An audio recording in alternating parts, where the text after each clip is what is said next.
పొలాలన్నీ హలాల దున్ని ఇలాతలంలో హేమం పండించే హలధారి సేద్యమనే మహాయజ్ఞంలో ఎదుర్కొనే ఒడిదుడుకులు ఎన్నో.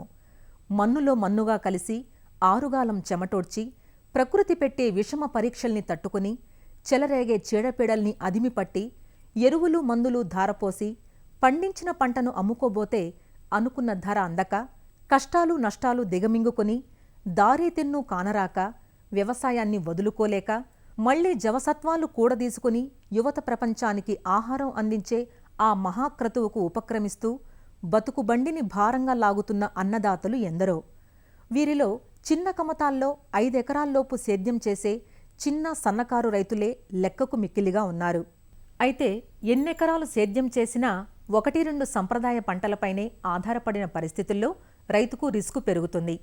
పంటలు చేతికందినప్పుడే రాబడి కనిపించి ఇతర సమయాల్లో ఖర్చులకు వెతుకులాట తప్పదు. దీంతో మనుగడ భారమవుతుంది.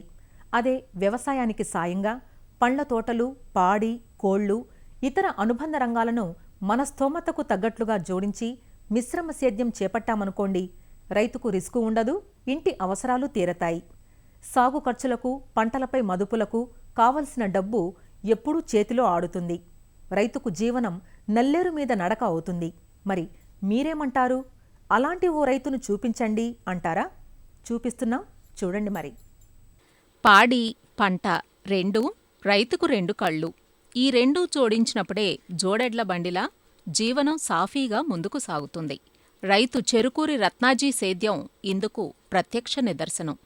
ఒడిదుడుకులు లేని ప్రశాంతమైన జీవితం గడుపుతున్నారంటే ముందునుంచి సమగ్ర వ్యవసాయానికి పెద్దపీట వేయడమే కారణం.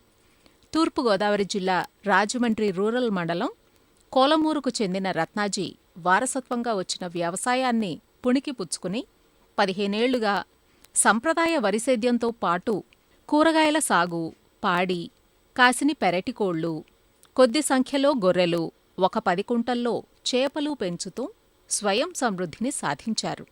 ఈయనకు 5 ఎకరాల సొంత పొలం ఉంది. ఊళ్ళో ఉన్నవన్నీ కాలువ క్రింద భూములైతే ఈయన పొలం మెరక మీద ఉంది. బావి బోర్ల క్రింద పుష్కలంగా నీరుంది. అయినప్పటికీ మొత్తం పొలంలో వరే వేశారనుకుంటున్నారా? కానే కాదు. 1 ఎకరంలో వరి, 1 ఎకరం కూరగాయలు, 1 ఎకరం అరటి, మరో 2 ఎకరాల్లో తన పశువులకు కావలసిన పచ్చిమేతలు వేసి సాగు చేస్తున్నారు. తోటి రైతులకు కూడా ఈయనే సాగునీటిని అందించి సాయపడుతుంటారు కూడా. వరి నుంచి అందరికీ వచ్చినట్లుగానే సంవత్సరానికి 2 పంటల మీద 70,000 ఆదాయం వస్తోంది. గత సంవత్సరం బాసుమతిని వేసి చూడగా 25 బస్తాల దిగుబడి వచ్చింది. దీంతో ఈ దాళ్వాలోనూ తిరిగి బాస్మతి వేశారు. 2 పంటల మీద సంవత్సరానికి 35,000 ఖర్చులు పోతే వరి మీద మిగులుతున్నది 35,000. అదే కూరగాయలను 1 ఎకరం విస్తీర్ణంలో అనేక రకాలను పండిస్తున్నారు.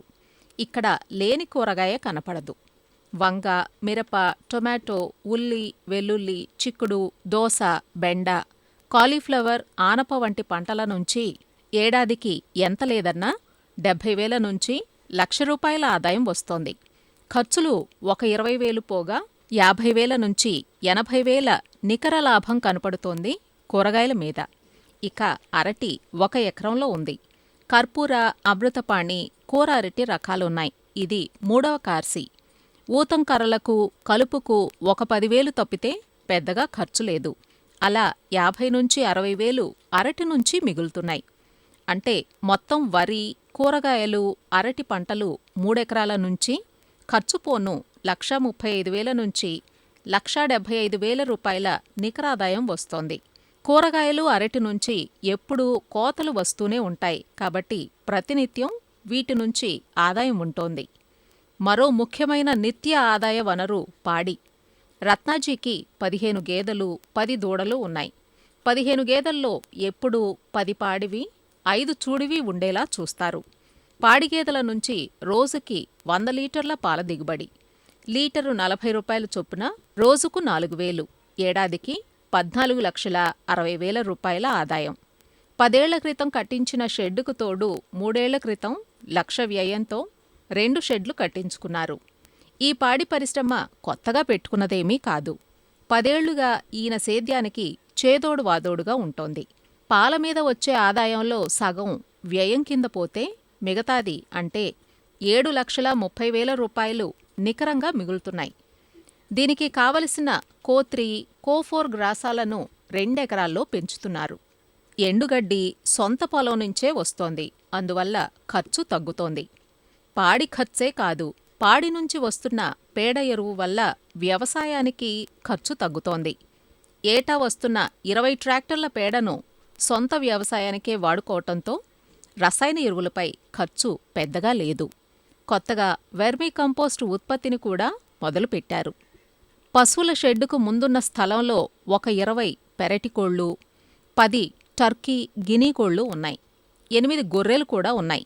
కోళ్ల నుంచి వచ్చే గ్రుడ్లు, మాంసాన్ని కుటుంబ అవసరాలకే వాడుకుంటారు. 8 గొర్రెల ద్వారా ఏటా 50,000 రూపాయల ఆదాయం వస్తోంది. అంతేకాదు, పొలంలో ఒక 10 సెంట్లలో చెరువుంది. ఇందులో ఒక 500 బొచ్చే గడ్డిచేప పిల్లలను వేసుకుని పెంచుతూ సొంతానికే వాడుకుంటున్నారు.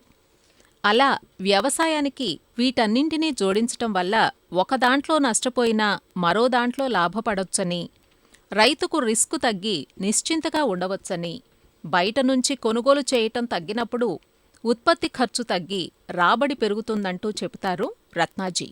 నేను ఎరువులు పెద్ద వాడకుండా ఓన్లీ కంపోస్టు సొంతంగా తయారు చేసుకుంటూ పశువుల ఎరువుతోటి, కంపోస్టు ఎరువుతోటి పంటలు పండించుకుంటూ నడుపుకుంటున్నానండి. అలాగే పురుగు మందులు అవి కూడా పెద్ద కొట్టకుండా యాప నూనె, యాపిండి, ఈ గోమూత్రంతో వాటితోటే ఎక్కువగా డిసీజులు అన్నీ పోయేటట్టు చూసుకుంటూ క్రిమి సంహారక మందులు ఏమీ వాడకుండా పండించుకుంటూ నడుపుకుంటున్నామండి.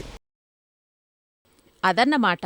చూసారా, పంట నుంచి 1,50,000కు అటూ ఇటూగానే ఆదాయం వచ్చినా అనుబంధ రంగాల నుంచి దాదాపుగా 8 లక్షల రూపాయలు నిలకడగా రావడంతో అదే సుస్థిర రాబడిగా కనిపిస్తోంది.